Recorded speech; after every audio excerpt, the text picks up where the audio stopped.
So if you want to know if a house has reliable plumbing, don't just look under the sink. Right. Look at its property tax records.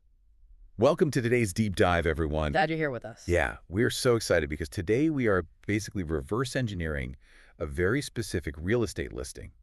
We want to show you how a home's financial and architectural data can reveal all the secrets that those polished listing photos are trying to hide. They hide a lot, honestly. They really do. So our source today is a listing for a property located at 5041 McCloud Drive. That's in Sacramento, California, zip code 95842.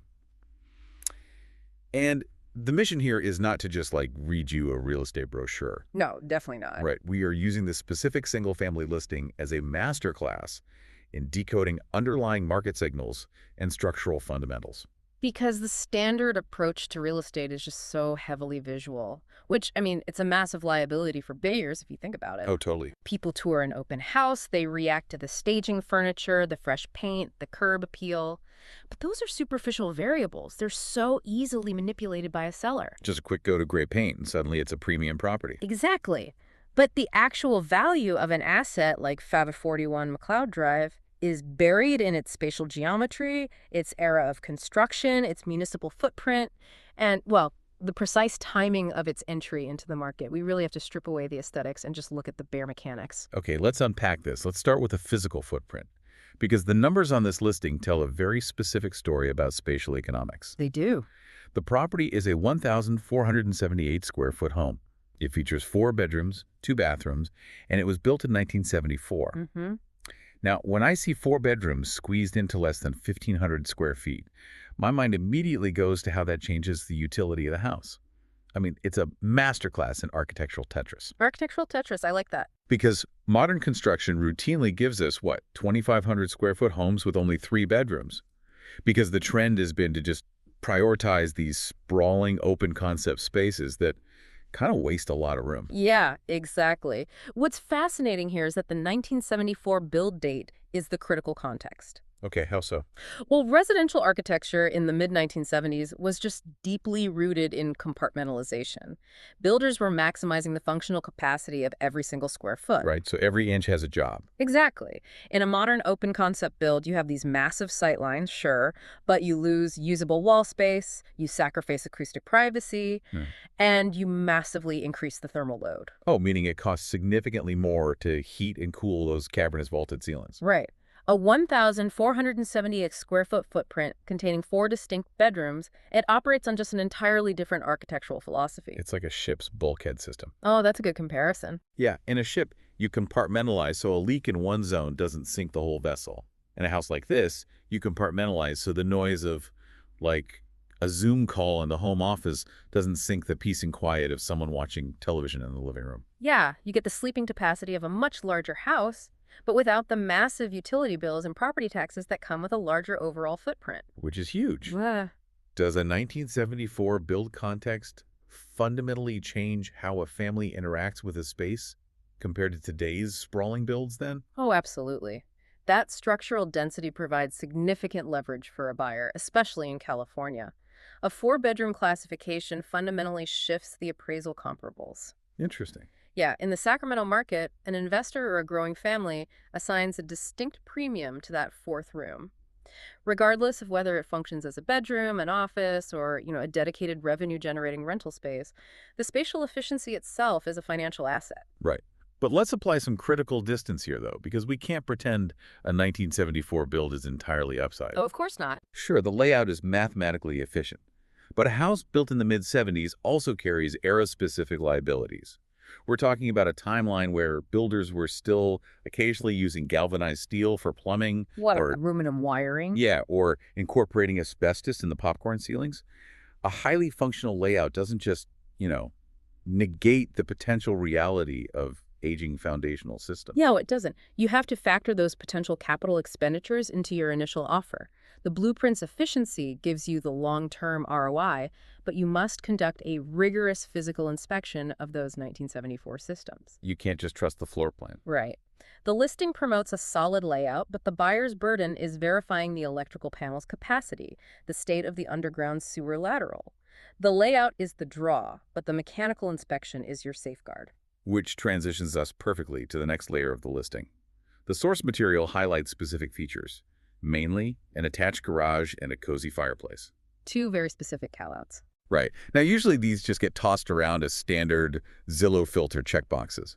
But from an analytical perspective, why do these two specific features warrant attention in this particular Sacramento market? I mean, are these features just nice to haves, or do they actually change the baseline value and everyday experience for whoever moves in? They're definitely not just marketing fluff. They represent structural permanence that fundamentally alters the appraisal and the utility of the lot. Okay, walk me through that. Take the attached garage. In a 1970s build, you often see carports or detached structures in the rear of the lot. Which take up all your backyard. Exactly. They consume usable yard space and offer zero thermal regulation. An attached garage is integrated into the home's foundational slab and the roofline. It serves as a transition zone that mitigates exterior temperature extremes before they hit the livable square footage. Oh, which directly impacts energy consumption in a climate like Sacramento. Not there. Really hot. And the garage acts as a buffer. It also shifts the insurance risk profile, doesn't it? Secure, attached vehicle storage versus street parking in a metro area. I mean, that changes the calculus for automotive insurance premiums. Yep, absolutely. Not to mention just the raw operational friction of moving groceries and kids into the house when it's raining. Exactly. It bridges the gap between just a house and an actual functional home. It's an infrastructural extension of the living space. And then, well, then you look at the fireplace. Right, the cozy appeal. Beyond the subjective idea of that cozy aesthetic, a fireplace requires a masonry core and a dedicated chimney stack. Oh, true. That's not cheap to build. Right. It represents a significant structural investment during the initial build phase. In modern construction, fireplaces are often just these direct vent gas inserts that don't require any structural masonry. They're just kind of slapped on the wall. Pretty much. But the presence of a traditional fireplace in this 1974 footprint anchors the living space architecturally and historically as a measurable premium to the appraiser's comp sheet. It anchors the room with emotional warmth, but also real value. So you're saying these aren't just decorative amenities, they are heavy structural realities that dictate how the home manages thermal loads, lot space, and long-term valuation. Precisely. Awesome. But let's look past the physical structure and dig into the financial history, because here's where it gets really interesting. My favorite part. Most prospective buyers are completely mesmerized by listing photos. But looking at the property tax history is kind of like reading the home's secret diary. It really is. The listing data for this specific McCloud Drive property points out a consistent, reasonable property tax history. The source explicitly claims this suggests a quote-unquote stable ownership environment. Right. And if we connect this to the bigger picture, this is where we have to understand the specific mechanisms of California real estate law. Prop 13, right? Yes, Proposition 13. In California, Prop 13 fundamentally caps the annual incidence of assessed property taxes at a maximum of 2%. Regardless of how much the actual market value of the home skyrockets. The only time a property is fully reassessed to current market value is when a change of ownership occurs. So, mechanically speaking, if you pull the municipal records for a property and see that the tax bill is essentially flatlined for a decade or two, you aren't just seeing a boring spreadsheet. You are seeing definitive proof that the house has not changed hands. Exactly. The tax record acts as a proxy for ownership duration. It's a major green flag. Because in a market characterized by high turnover or, frequent flipping and short-term investors, a property will show massive spikes in its assessed tax value every few years as it gets bought and sold. Right. A flat line in the tax history means long-term ownership. It removes the statistical likelihood that you were buying a home that was cheaply renovated by a flipper looking for a quick 6-month turnaround. Wait. I need to challenge the premise here for a second. Go for it. A flat tax history guarantees the property hasn't changed hands, yes. But the listing implies this equals a well-maintained, stable home. Couldn't a flatline tax history just as easily belong to, say, an absentee landlord who bought the place 20 years ago, rented it out, and did absolutely zero structural maintenance while just collecting checks? That's a fair point. I mean, how do we know this flatline represents a legacy of care and not just decades of deferred maintenance? That is the exact analytical pivot a buyer needs to make. You cannot blindly trust that stability equals quality. However, we triangulate that tax data with the phrasing in the listing and the general demographic data of the 95842 zip code. Okay, what does that triangulation tell us? Well, when a listing for a four-bedroom family home highlights tax stability alongside a highly functional layout, it generally points toward an owner-occupant rather than a corporate holding company. I see. And an owner-occupant who lives in a house for 20 years feels the pain of a leaking roof or a failing HVAC system daily, which makes them far more likely to actually invest in durable repairs. Right, because they have to live with the consequences of a cheap fix, whereas a distant landlord just doesn't. Exactly. But your skepticism is the correct posture. The flat tax history is a high probability indicator of a stable owner-occupant, which mitigates the risk of purely cosmetic flipper renovations. But it does not eliminate the need to send an inspector into the crawl space to actually verify that stability. Never skip the inspector. Good advice. Okay, let's pull the final thread here, which is the actual market positioning of 5041 McCloud Drive. The physical layout is optimized, the structural anchors are solid, and the tax history points to long-term stability.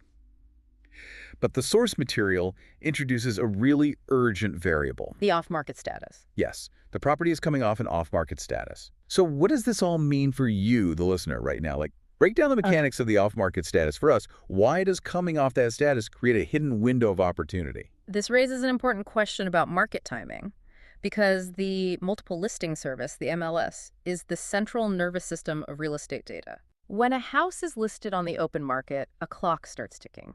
It's known as days on market, or DOM. The longer that DOM number grows, the more leverage a buyer gains, because a high DOM creates a psychological stigma. Buyers assume something must be wrong with the house if no one else has bought it after like 60 days. Exactly. The algorithms on sites like Zillow and Redfin actually penalize listings as they age, pushing them further down the search results. So how does off-market play into this? Off-market status completely bypasses that algorithmic penalty. A seller might keep a property off-market to handle minor repairs, or to test pricing privately within a broker's network, or just to maintain privacy. So it's basically a secret. Right. During this period, the property is invisible to the general public, and the DOM clock is either paused or hasn't even started. So when the property transitions from off-market to a public listing, it hits the system as a brand new, highly visible, fresh asset. Meaning the window of opportunity is incredibly narrow. Very narrow. The moment it syndicates across the major public platforms, you're no longer competing in a vacuum.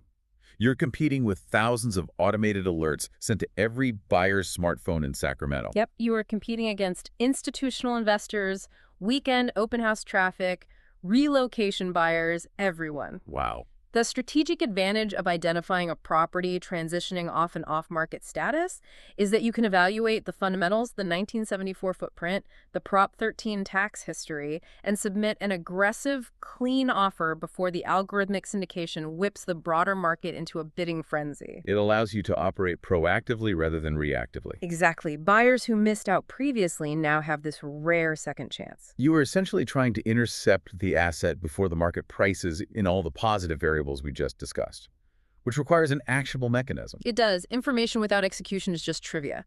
I love that. And our source material provides a specific channel to bypass the impending public bottleneck. If the underlying fundamentals of 5041 McCloud Drive align with your acquisition strategy, the actionable next step is to reach out to Joseph Olson. Yes. His call to your number is 02083344. Contacting him directly allows a buyer to arrange a private showing and discuss the specific terms of the listing before it hits the broader market and that saturation occurs. It's the execution phase of the analysis. The data indicates a structurally sound, heavily compartmentalized asset with a favorable tax history and a really tight window of low competition market exposure. The next logical step is physical verification. Okay, let's briefly synthesize the blueprint we've built today.